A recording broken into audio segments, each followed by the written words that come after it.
Greetings, Exalted Ones. My name is Dash. Recently, Disney announced that they're going to start their own streaming service in 2019. They're moving the top properties, whether it be Star Wars movies, Pixar, and Marvel, off Netflix, and they're trying to sever their ties and basically start up their own streaming service, which begs the question, who is going to pay for another streaming service every month? You know, I'm already paying for my Netflix and HBO. I don't want to start going into another Disney one unless it brings something new and, I guess, worthwhile. So that's why I started to think, well, it seems inevitable that they'll put out their Star Wars TV shows because it's the only thing, whether it's comics, books, movies, that they haven't announced yet.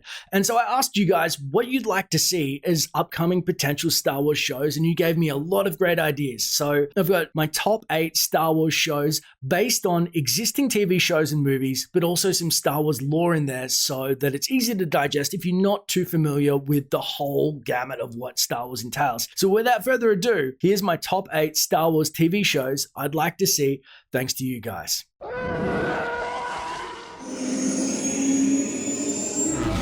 Number 8 is a Westworld-esque show, and it's basically what if Hutts had their own world or space, because we hear a lot about Hutt space and gangsters, and we see them on their Palace Diaz's with bounty hunters and doing a lot of stuff, but I thought, if you're going to make money outside of just spice trafficking and things, you know, you go into the human trafficking and then the perversions of the richer folk that come to Hutt space to get away from, I guess, the rules and regulations that normal folk have to deal with, and then I thought, wait a second. They probably have their own version of Westworld where droids do whatever customers desire, maybe their own casinos, whatever it is. I would love to see a Star Wars take on that with Hutts in control, because I feel like the debauchery and the mayhem that would be caused, and just, I mean, even the wars internally, the struggle, it's like Casino meets Westworld, and I think it would be a perfect show. My next show, which kind of branched off that, was something to do with Smugglers. Now, I know we're getting a Han Solo movie, but that is probably going to be about womanizing and brawling and a little bit of gambling and fun Kessel Run chasing style things. I'm talking Smugglers, you know, smuggling spice. Han Solo dropped a shipment of spice, which, as you probably are well aware, is another word for drugs in the Star Wars universe, at the first sign of Imperial trouble. So the law sees him, he drops his drugs. What if we had a crossover of, say, Malcolm Reynolds in Firefly, but also Breaking Bad? Who makes the drugs? Obviously, in the expanded universe, there was Castle Mines, and they used that to produce drugs, but there's definitely a plethora of them that they can go into. Obviously, new canon hasn't pushed it too far. You hear about death sticks and whatnot, but how gritty is that lifestyle? From manufacturing to moving the product to getting it to Hutts to dealing with the Imperial forces and the consequences of such, and having to survive. Obviously, Han's a good guy, but I feel like, again, this isn't based on Han Solo, but if you get a Malcolm Reynolds or anybody who starts doing morally ambiguous things to survive in a harsh world because they want to get off the radar, and what are the effects of spice on people and communities? I think that is very relevant. I know that this sounds like a government PSA, but I would like to see that in its entirety and understand the effect that it has on the universe, and then obviously the people and the lives that they lead. I think that'd be super interesting. My next show is Rathtyres, based on my love of, I know my Daisy Ripley in Aliens. I mean, Aliens is an amazing show, and there's something so frightening about the xenomorphs and the fact that no matter how strong you are as a human being, they always got torn apart by them. You can't fight them physically. It's about stealth, survive, sneaking. And so I thought, what do we already have in the Star Wars universe that could mirror that? And that's why Rathtyres, I feel, are the best, because they're basically like monsters where if you get scratched, you turn into them. So then they multiply, but they will tear you apart, and they were totally just vicious, mindless plague monsters that scared the hell out of me. And I thought, in KOTOR, we saw Mission Veo escape. What would happen if a planet got infected or infested by them?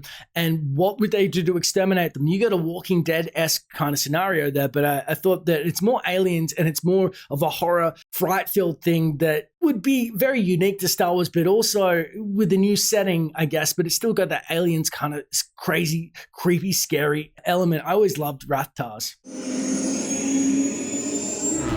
The next is obviously for the fans of the KOTOR series, Knights of the Old Republic was beautiful because it gave people freedom to explore new stories, worlds, and uninhibited. You didn't talk about Skywalkers. You weren't having to go by the rules of the Empire or the Republic. It was Old Republic era, so a lot of things happen. And our favorite character is obviously Revan. I personally think that Revan's story is kind of convoluted and it'll be hard to take back. If they remade Revan into canon, the one thing that I would like to see explored is the idea that when he put on his mask in the book, Revan, of the same title, he got all the memories of Revan back. So what if Revan wasn't just one man? It was people, individuals who had to deal with revenge, because that's a part of Revan's name, and that the mask would give them the power. It's like an artifact where it's passed down or people found it. And it was kind of like this Excalibur where people who were wronged innately were drawn to this artifact and it gave them power of the light and the dark. But again, it doesn't even matter about Revan. You could do it about anybody. It's freaking KOTOR. So I would love to see that series open things up again in canon. Would be amazing. I'm going a little bit dark again with this one, Death Troopers, because my favorite audiobooks are Death Troopers and Red Harvest, hands down. Now, a lot of people are really against a plague or a zombie-like apocalypse in Star Wars, which always baffles me because Star Wars is a universe, which means anything is possible. Any fantasy is possible. It's kind of like the nature of infinity. Anything and everything could happen. And so I really loved the idea of Death Troopers because it's kind of like you have to survive, but Death Troopers specifically was a zombie outbreak plague in a Star Destroyer. It goes down, it's full of dead stormtroopers, people don't know, and then whoever boards it is kind of at their mercy. And it was so scary seeing the stormtroopers, in that state. As you can see in this clip, it totally freaked me out. And then obviously with Red Harvest, that was actually a Sith planet. So it takes over a Sith Academy. And again, the Sith willing to backstab each other already without a plague happening. The more desperate they became, the more they were throwing each other into piles of zombies, the scarier it became. It's just something I would utterly fascinated with, and I think that it would be 100 times better than any Walking Dead. Okay, I'm going to go on a limb here and say I want to take anything bounty hunter. I'm talking core Mandalorian bounty hunter on the job. The reason why I jokingly put Dog the Bounty Hunter on screen is because what is like the day in the life of a bounty hunter? How do they catch their quarry from planet to planet? How do they talk to them? And it differs between bounty hunters. Your Boba Fett is going to be different to a Dengar and IG-88. I would like to see a slew of them, but especially the Mandalorian culture is something that's fascinated me. We've seen glimpses of it in Rebels, but it hasn't really been explored. Would I watch a show called Boba Fett? Absolutely. So, without question. Would I watch one where it was a dumb bounty hunter like the Dog style and it was more like it was a fake kind of like reality version? Yes, I think that reality TV in Star Wars would work, but it's probably not the first property that you want to explore at all. Now, the last show is for all of you Mara Jade fans who are probably never going to see her in a movie standalone, but I really liked this show like Alias or 24. Kiefer Sutherland running around, has 24 hours to get things done, and it's broken up into time blocks where different things happen and obviously the mission changes. Now, Mara Jade was a hand of the Emperor, so she was a special agent. She was trained in the dark side and she got stuff done. Nobody is worse to fail than the Emperor himself. And if there was 24 hours to track somebody down, otherwise XYZ happens, you die, or a planet blows up, or there are so many real consequences versus Jack Bauer's, government problems or his family. It could be family or government. I think the stakes could never be higher than an Imperial agent with 24 hours to do something. And I love the idea of Mara Jade coming back. I think that would innately be a great fit. I mean, she could be traitor, she could be infiltrator. She does all of these things, and she's definitely got the capacity to move in so many different ways. And honestly, I want to bring her back into canon, but also see her kick ass as well. And obviously, the more gritty version of what happens in the Empire and what people have to do to appease the Emperor that you don't see, and have the polarity of her walking around an Imperial city and people, valuing order, and she's doing some really dirty infiltration, killing, sneaky shit. It has to happen to keep the Empire afloat, but the stakes, that is my favorite ideas for 8 Star Wars shows.